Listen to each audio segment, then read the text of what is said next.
So Chapter 10 picks up where Chapter 9 left off. We're not going to introduce any newer conversion factors, but what we're going to do is we're going to keep doing the types of chemical calculations we were doing before, but instead of doing them just on a formula or an atom, we're going to actually be doing these chemical calculations for a chemical equation.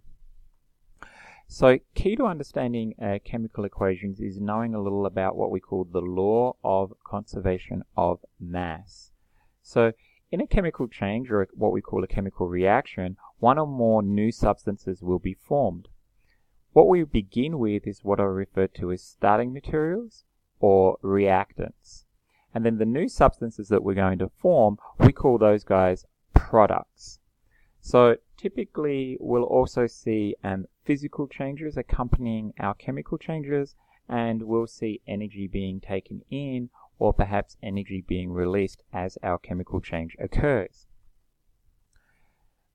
So during a chemical change, there will be no change in the amount of matter present. That's called the law of conservation of mass.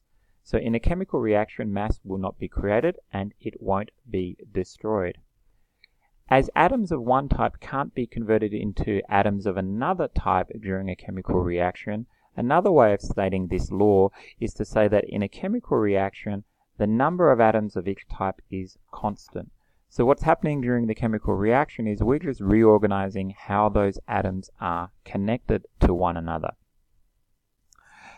So that's the law of conservation of mass and how it applies to chemical reactions. The number of atoms of each type that we begin with will be exactly the same as the number of atoms of each type that we end with. All that we're going to do is modify how those different atoms are connected to one another. So now we need to learn how to write chemical equations that are in agreement with the law of conservation of mass. So when we write an equation, we're going to write our reactants on the left of the page, separated from our products by an arrow. And sometimes there's more than one reactant or more than one product. If that's the case, we will list all of the reactants out separated by a plus sign, and similarly all of the products will also be written out separated by a plus sign. Sometimes we'll indicate the physical state of the substance as being either solid, liquid, or gas using the letters S, L, or G. This is written after the formula of the substance. I tend to write it as a subscript so it doesn't get confused for a chemical formula. Another code that we will sometimes include when we're writing out chemical reactions is to use the letters AQ to indicate that the substance is present as an aqueous solution, that is a solution in water. So this is saying that this is a solution of hydrogen chloride in water, that this is a solution of sodium hydroxide in water, and then we're producing from the reaction of these two things a solution of sodium chloride in water. And then here we see water is just labeled as a liquid because it doesn't really make sense to say a solution of water in water. We place numbers in front of our formulas. These numbers are called coefficients, and they indicate how many units of each substance are present. So this is saying that there are 2 units of carbon reacting with 1 unit of O2 to produce 2 units of carbon monoxide. The carbon is present as a solid, the oxygen is present as a gas, and the carbon monoxide is produced as a gas. When the chemical equation is written correctly, it will be what we call balanced, and we will have the same number of atoms of each type on both sides. So this first reaction here is not balanced because on the left-hand side of the arrow we have 2 oxygens, but on the right-hand side of the arrow we have only 1. This chemical reaction is balanced because we have 4 hydrogen atoms on the left of the arrow, 4 hydrogen atoms on the right, 2 oxygen atoms on the left, and 2 oxygen atoms on the right. Okay, so when a chemical equation is written correctly, we'll write the reactants on the left separated from any products by an arrow, and the products are written on the right. If we have multiple reactants or products, we're going to separate those guys by a plus sign. And occasionally we'll use solid, liquid, or gas to indicate the physical phase of a substance.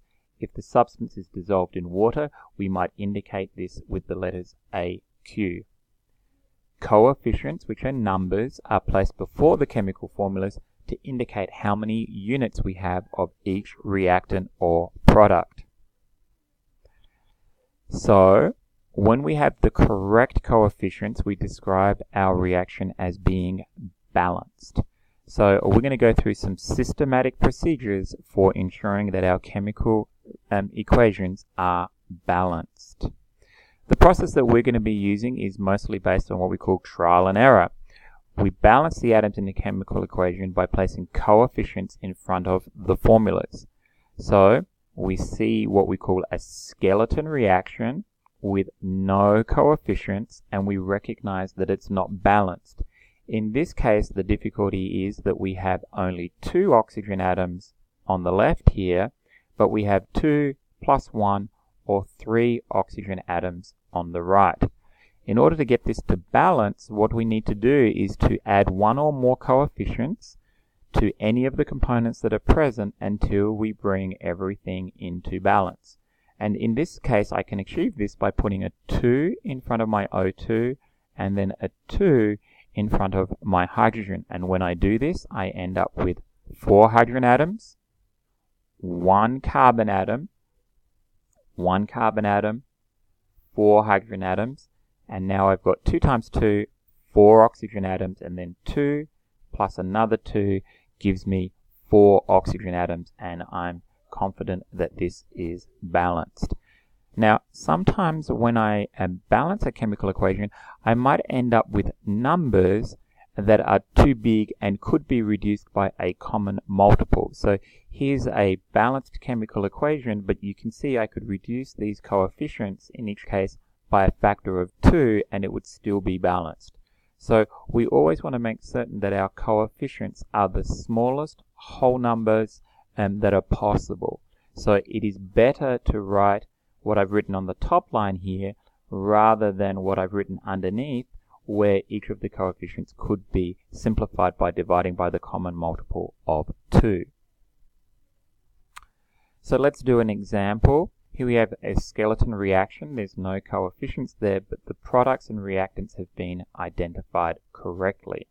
So I can see pretty quickly that there is too many iron atoms here because I've got 3 on the left and I've only got 1 on the right.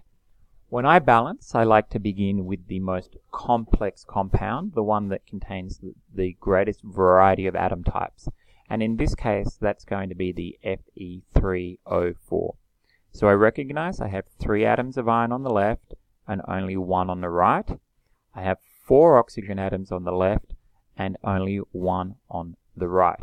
So in order to increase my 1 iron atom up to 3, the logical thing to do would be to put a 3 there, okay, in front of the iron.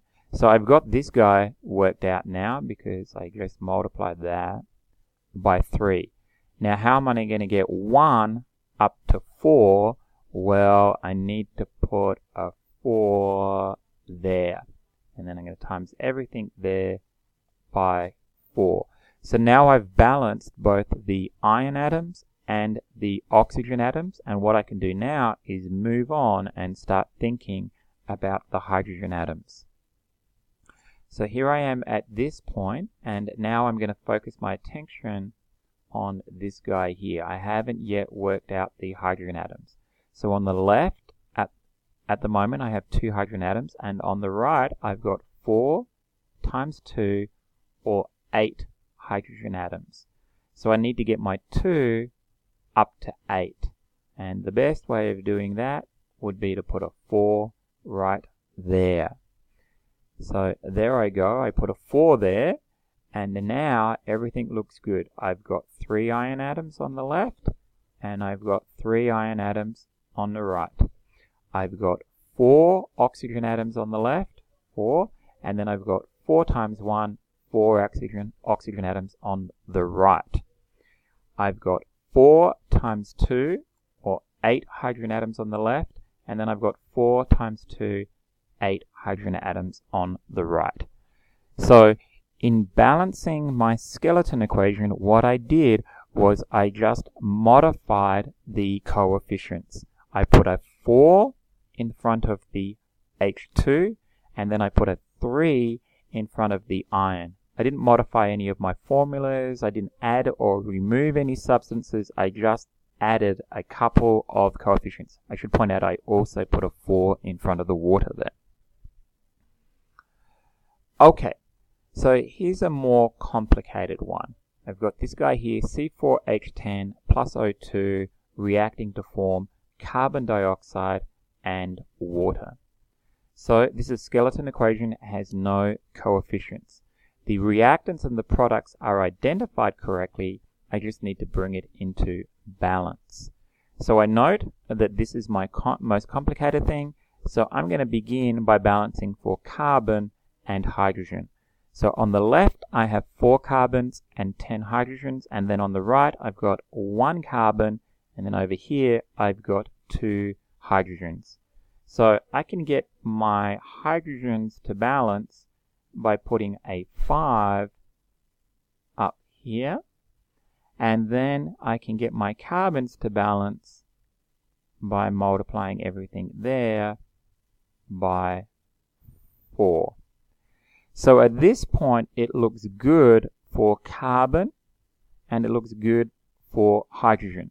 So I'm done with this guy and I move on to my next item, which is oxygen.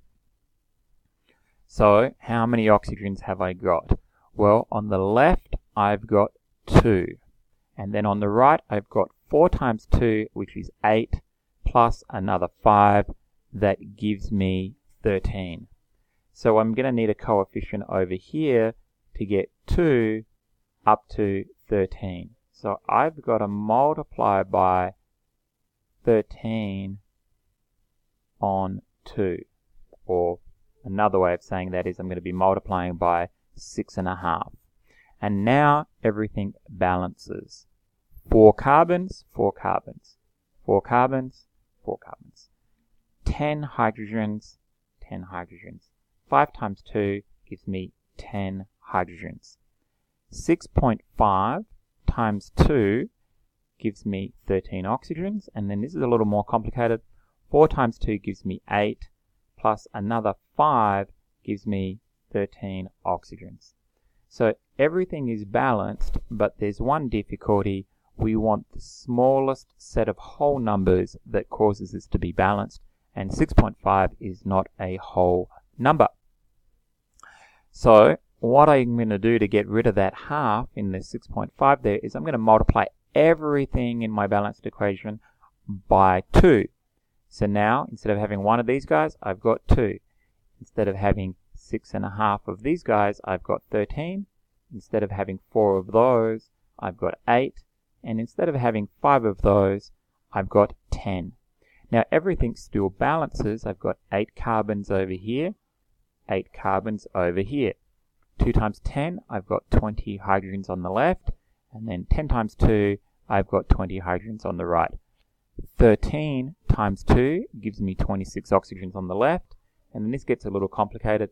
16 plus 10 gives me 26 oxygens on the right.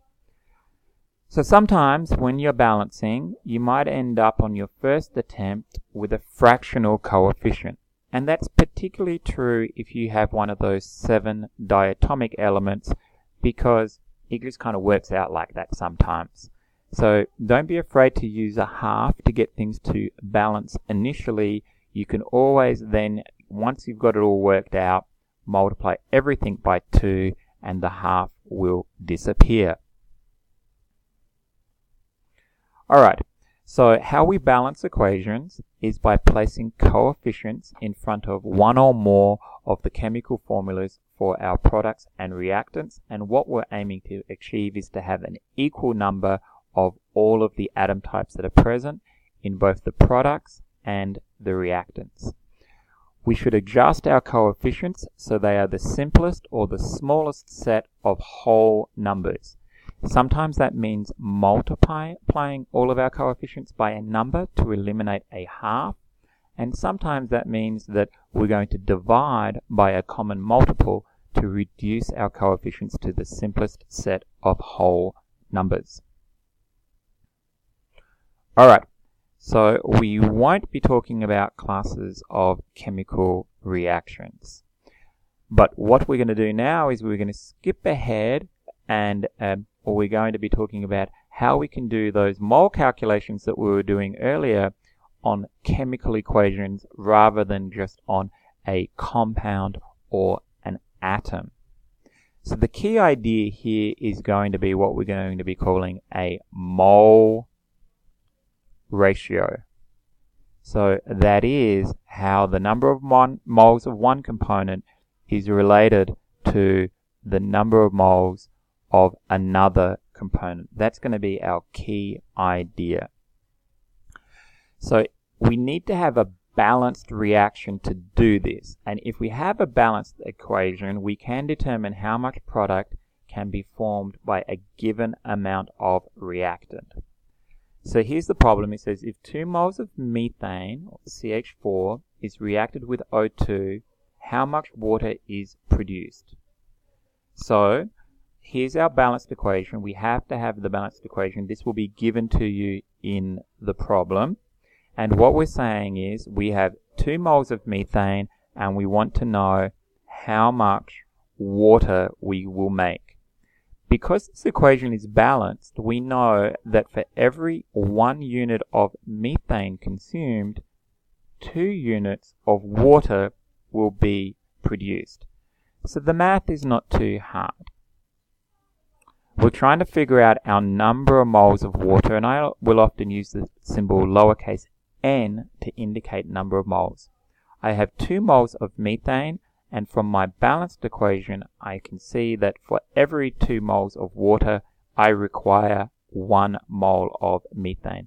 This is an example of what we call a moles of A to moles of B problem, similar to what we were doing in chapter 9. The difference is now that these numbers here are the coefficients that we used to balance our chemical equation. And so our answer, we can see moles of methane cancels out, leaves moles of water. We're going to make 4 moles of water. So here's another one, but in this case, what we're doing is we're reacting iron with oxygen to make iron oxide, a metal with a non-metal to make an ionic compound. We're told that we have 3 moles of iron, and what we would like to know is how many moles of the product are we making. It's not so easy to see here. Our balanced chemical equation tells us that for every 4 moles of iron reacted, we will make 2 moles of Fe2O3. So setting this up, we're going to start with 3 moles of iron, and then we recognize that we get 2 moles of Fe2O3 for every 4 moles of iron. And we know we got this correct because our units cancel like so, leaving behind the desired units. So 3 times 2 on 4, that tells us that we'll be making 1.5 moles of Fe2O3. Now, the problems that we're seeing so far are slightly unrealistic because normally in the lab, we're not working with moles of substances, we're going to be working with grams of things. So that can be a kind of further complication. Something else is we can also go from products to reactants. And this is often useful. Think about if you're doing cooking, you want to cook a dozen brownies, you might want to know how much flour, eggs, and chocolate am I going to need. So in this case, we would like to make 5.8 moles of our product, and the question is, how much oxygen are we going to need? So again, the key idea here is recognizing the mole ratio. we need 3 moles of O2 for every 2 moles of Fe2O3 we would like to make. So starting with 5.8 moles of Fe2O3, how many moles of oxygen can we make? So it's the same idea, 5.8 moles of Fe2O3, multiply that by the conversion factor that has moles of Fe2O3 on the bottom and moles of O2 on the top. And we know we get 3 moles of O2 for every 2 moles of Fe2O3. So let's cancel out our units.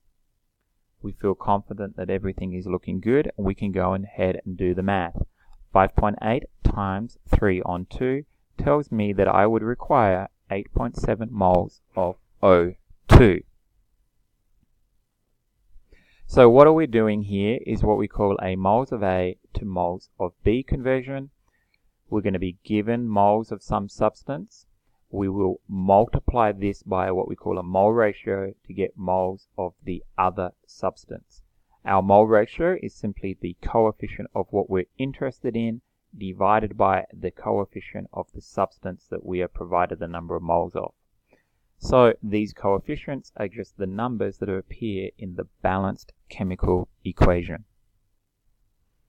Okay, so we kind of have the basis now for the next couple of sections. And as I mentioned before, this is a little bit unrealistic because normally we're not working in moles, but rather we'd be working in grams. So we're going to have to extend our procedure as we keep working through the chapter. Okay, so any chemical calculation concerning the amounts of stuff is referred to in chemistry as a stoichiometry calculation. And you will see this term all the way through your chemical education, all the way through general chemistry, all the way through organic chemistry, and into higher level chemistry. So stoichiometry really just means a calculation concerning the amounts of things. So, if we have the mole ratio between a given reactant and product, along with the molar masses of those two substances, you can use this information to calculate the mass of product that you can get from a given amount of reactant, which is really, really useful. So here I've got a problem. It says I've got 28 grams of methane. I'm going to react this with O2. How many grams of water is made? So here's my balanced equation. And I've got 28 grams of methane. That's my starting mass. And what I'm interested in is how many grams of water will I make. And this is a really common problem. It's called a grams of A to grams of B conversion. And it involves 3 different conversion factors. So the first thing I'm going to do is I'm going to turn my grams of methane into moles of methane by multiplying by 1 on the molar mass. And by doing this, my grams of methane gets eliminated and it leaves me with moles of methane. The second unit conversion that I will do is I will take my moles of methane and I'm going to convert it into moles of water, and to do this I use the mole ratio. And the mole ratio is constructed from the coefficients that appear in the balanced equation. So from my balanced equation, I know that I get 2 moles of water for 1 mole of methane. So now I have moles of water, but the question is asking how many grams of water. So I need to do one further conversion, and that's to turn my moles of water into grams of water. And to do this, I'm going to use the molar mass of the water. So I've got my grams of water for every 1 mole of water. And you can see that that's going to cancel out my moles of water, leaving my grams of water. So all of my units cancel out, leaving me what I would like. You can see here that I've calculated the molar masses, as part of the calculation rather than calculating them and perhaps writing them down off to one side. I like to do that. I don't like to do intermediate calculations Generally, I will always give you the molar masses of the things that we're interested in, so that's not going to be an issue for you. I gave my answer to 3 significant figures because 3 significant figures was the number of sig figs in the measurement I was given. What did I do? My first conversion, I turned my grams of methane into moles of methane. My second conversion, I turned my moles of methane into moles of water. I used the mole ratio to do this. And then finally, I turned my moles of water into grams of water. Whenever we do a grams of A to grams of B conversion of this type, these are the 3 conversions that we will be doing. Our conversion factors will be 2 molar masses, one for the reactant, one for the product, and then also the mole ratio relating our reactant and product. So this is what's going to happen every time. I've got grams of A, I multiply that by 1 on the molar mass of A. That gives me moles of A. I then would like to turn that into moles of B, and to do that, I'm going to multiply by the coefficient of B divided by the coefficient of A. And then finally, I want to turn my moles of B into grams of B, and to achieve this, I'm going to multiply by the molar mass of B. So whenever I'm doing a grams of A to grams of B, it will involve these 3 conversion factors. 2 of them are molar masses, and 1 of them is the mole ratio. So these calculations are very systematic, and you need to be kind of like modestly quick at doing it. You just do it all in one step, take your initial grams of A, multiply it by these 3 components, and that'll give you grams of B. There is one problem on the final that requires you to do a grams of A to grams of B conversion. So here we go. We would like to make 15.2 grams of Fe2O3, and we want to know how many grams of O2 we would need. So this is a classic grams of A to grams of B type problem. So 15.2 grams of my product, and I want to know how many grams of my reactant do I need. So this is what I'm going to do. 15.2 grams of Fe2O3 multiplied by 1 on the molar mass of Fe2O3. So 1 mole of Fe2O3 has this many grams. There's 2 iron atoms there plus 3 oxygen atoms. And that's going to turn my grams of Fe2O3 into moles of Fe2O3. My second step is to multiply by my mole ratio. There are 3 moles of O2 for every 2 moles of Fe2O3. That's just from my balanced chemical equation. This eliminates my moles of Fe2O3, leaving behind moles of O2. So I'm almost there, but the question is asking for grams of O2. So the last thing to do is to multiply by the molar mass of O2.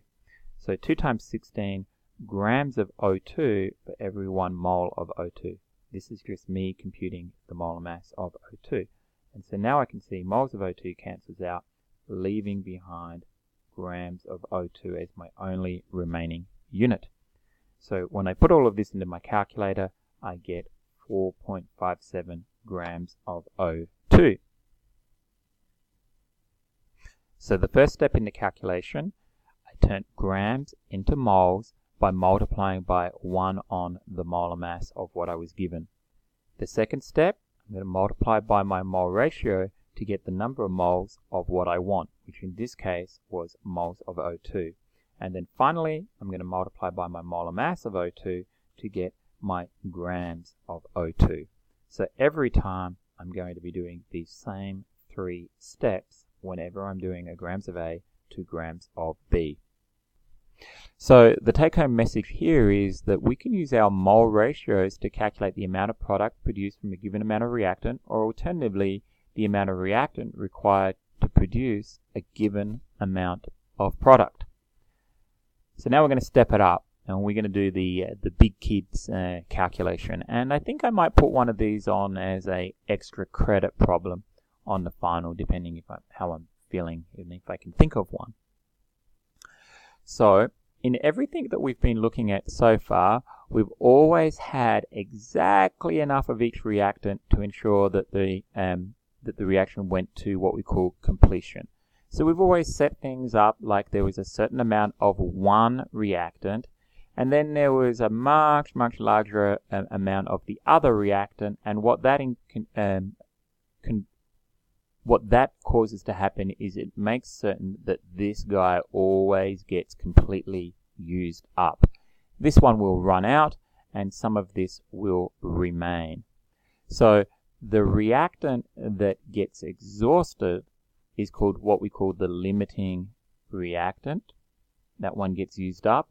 And then the one that we have an abundance of, that we have more than what we need, we call the excess reactant. And that this is a pretty kind of common sort of scenario. If I light a candle, I'm pretty certain that the candle is going to get completely used up, but I'm not going to consume all of the oxygen that is in the atmosphere. So this is a frequent situation. Sometimes one reactant will run out before the others are completely consumed. And the one that runs out first is called the limiting reactant, or sometimes we call it the limiting reagent. Reagent and reactant mean the same thing. So this guy's a limiting reactant in that particular case. So the limiting reactant is the reactant that yields the smallest amount of product, and that's how we're going to identify it. You're probably used to this idea. If I'm making hamburgers, I go to the store and I buy a pack of patties and I buy a pack of buns. Now, I've got in my pack of buns 5 buns, but in my box of patties, I've only got 4 patties. So how many hamburgers can I make? Well, if I use up all of my patties, I could make 4. If I use up all of my buns, I could make 5. I'm going to run out of patties before I run out of buns, so therefore my patties are my limiting reactant. The patties are the limiting reactant, and they determine the yield of the reaction, right? The maximum possible yield that I can get for this reaction is 4 hamburgers.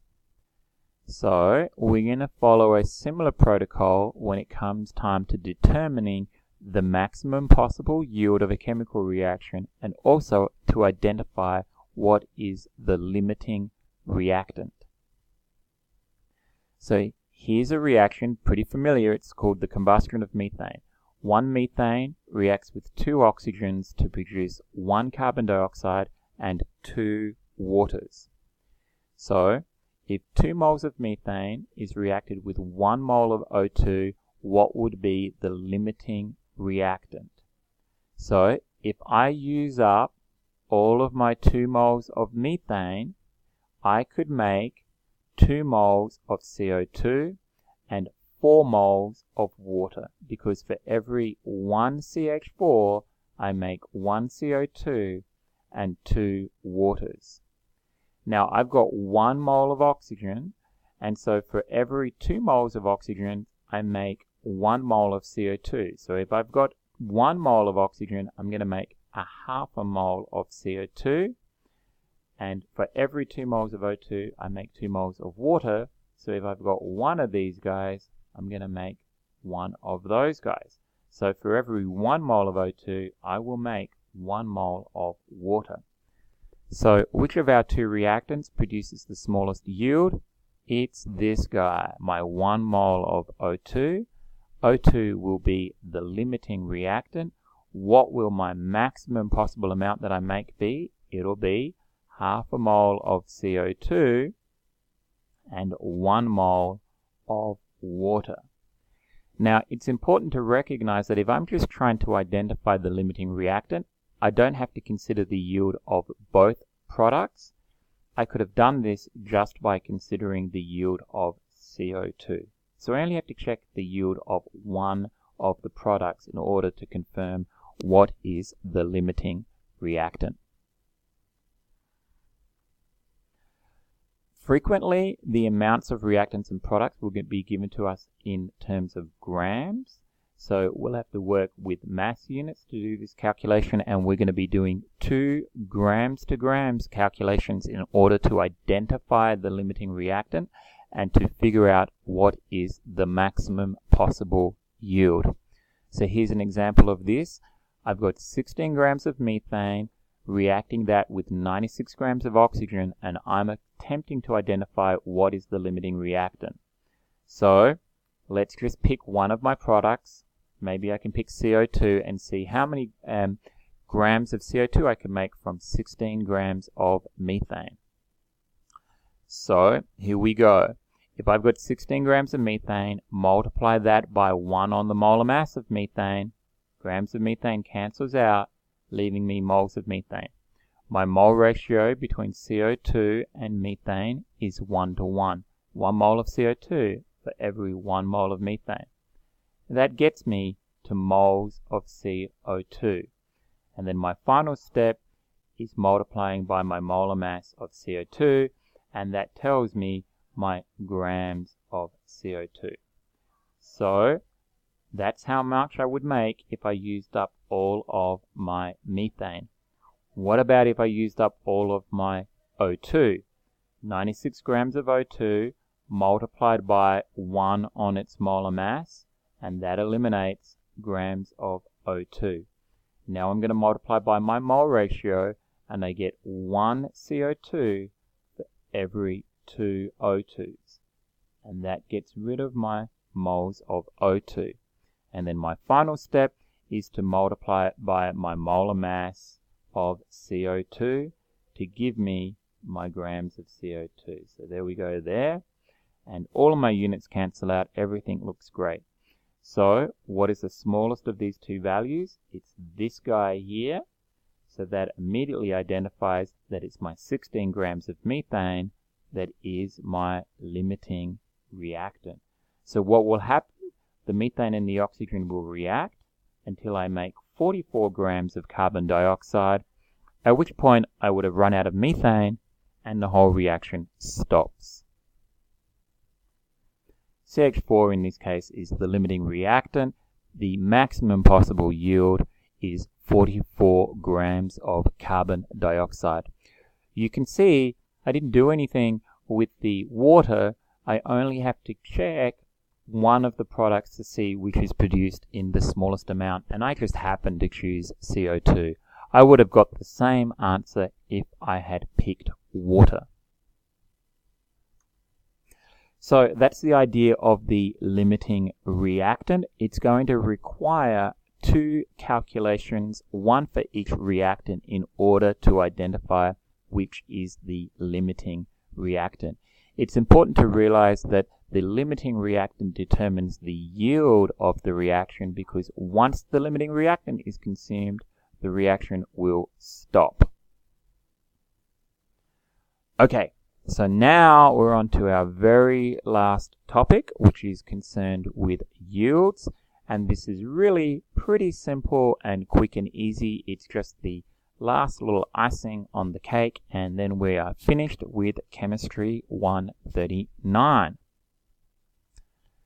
So the theoretical yield of a reaction is the amount of product that we would make if all of the limiting reactant was consumed. So it's what we've been calculating already. Once in the calculation that we use to identify the limiting reactant will also help us identify the theoretical yield of the reaction. So here I'm going to be reacting 1 mole of methane with 3 moles of oxygen, and I'm trying to figure out what is the theoretical yield of water. So what I got to do is turn my 1 mole of methane into water and see how much I get, and then I'm going to turn my 3 moles of O2 into water and see how much I get. The smaller of those two will identify the limiting reactant and the theoretical yield. So let's do my calculations and see what I get. If I take 1 mole of methane and turn that into water, I would get 2 moles of water. If I take 3 moles of oxygen and turn all of that into water, because of my mole ratio being 2 moles of water for every 2 moles of O2, I would get 3 moles of water. So what is the smaller of those two numbers? It's the 2 moles of water. So what I've identified here is that methane is my limiting reactant, and my theoretical yield is 2 moles of water. Now, I've got to be a little bit careful here because the question asks for grams. So although I've identified my limiting reactant and I've identified my theoretical yield in terms of moles, I haven't actually converted that moles into grams yet. So I need to go one little step further and turn my moles of water into grams of water by multiplying by water's molar mass. There we go, and then that's going to give me my grams of water. Okay, when we do an experiment, we will get a yield, and the yield of our reaction might be a little more or it might be a little less than the theoretical yield. So this is what we call the actual yield of the reaction, what we get when we do the experiment. So obviously in a testing scenario, you would not you're not going to be carrying out the reaction and measuring the yield. You're going to be given the actual yield as part of the problem. So this is an example here. It's really kind of blunt. When 1 mole of methane is reacted with 3 moles of oxygen, 13 grams of water was obtained. What is the actual yield of water? And that's just by interpreting the question, we have to know that that is 13 grams. Okay, so the actual yield and the theoretical yield can be combined to give us what we call the percent yield. So when we do this, you'll see exactly what I mean. So the percent yield is simply the actual yield, what you get when you do an experiment, divided by the theoretical yield, what you get when the limiting reactant is 100% consumed, multiplied by 100. So if my theoretical yield was 13 grams, if my actual yield was 13 grams and my theoretical yield was 36 grams, 13 over 36 times 100, that would mean that I achieved a 36% yield. So the percent yield is just given by this formula. The actual yield will be given to you in the problem. The theoretical yield you will calculate by doing a limiting reactant type calculation. Actual yield over theoretical yield times 100 gives you your percent yield. Alright, so here we go. This is the big daddy question. This is the whole thing all put together, the accumulation of all of the moles calculations that we've been doing.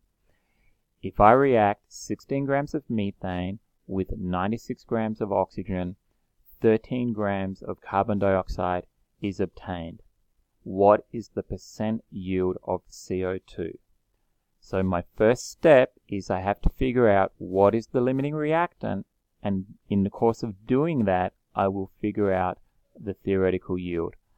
To do this, I need to do 2 grams to grams conversions. I'm going to turn my 96 grams of oxygen into grams of CO2, and I'm going to turn my 16 grams of methane into grams of CO2. So these calculations are both done the same way, and they're both grams to grams conversions. So 96 grams of oxygen multiplied by 1 on the molar mass of oxygen gives me moles of O2.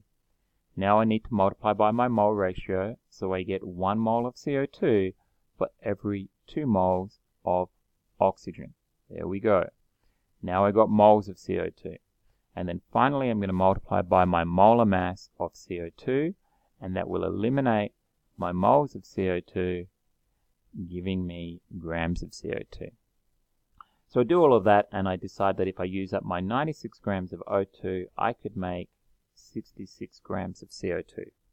Now I do the same for the other reactant. 16 grams of methane multiplied by 1 on the molar mass of methane, and that's going to get rid of my grams of methane, leaving me with moles of methane. Now I multiply by my mole ratio. I get 1 mole of CO2 for every 1 mole of methane. That eliminates moles of methane, leaving me with moles of CO2. And my final step is to multiply by my molar mass of CO2. And that eliminates moles of CO2, leaving me with grams of CO2, which in this case is 44 grams of CO2. So my 16 grams of methane, if it is 100% consumed, would generate 44 grams of CO2. 44 is smaller than 66, which tells me that methane is my limiting reactant, and my maximum yield, my theoretical yield, is 44 grams. Okay, so now I need to calculate my percent yield. My actual yield in this case was 13 grams. My theoretical yield was 44 grams. 13 over 44 times 100, and I got a 30% yield of CO2. Okay, so we're there. The theoretical yield is what we get when all of our limiting reactant is converted into products. The actual yield is what we get when the experiment is performed. The actual yield will always be given to you. The theoretical yield you will calculate as part of identifying the limiting reactant. What we will then do is we'll calculate what we call the percent yield, which is our actual yield divided by the theoretical yield times by 100. Okay guys, well that's it. That's the end of Chemistry 139. You completed all of the learning objectives. There are 3 problems on the final that are concerned with the material that's in Chapter 10. I think 2 of them are about balancing chemical reactions, and then 1 is a calculation where you need to use a mole ratio, and you're going to be doing some grams to grams calculations in there. I think there's 2 grams to grams, grams of A to grams of B calculations. So make sure you can do those grams of A to grams of B calculations for a chemical reaction as well as for a compound or an atom type. Okay, good luck, and yeah, hopefully you'll be able to attend the review session that I'm going to hold on Friday, and if not, I'll see you on the day of the final. Bye.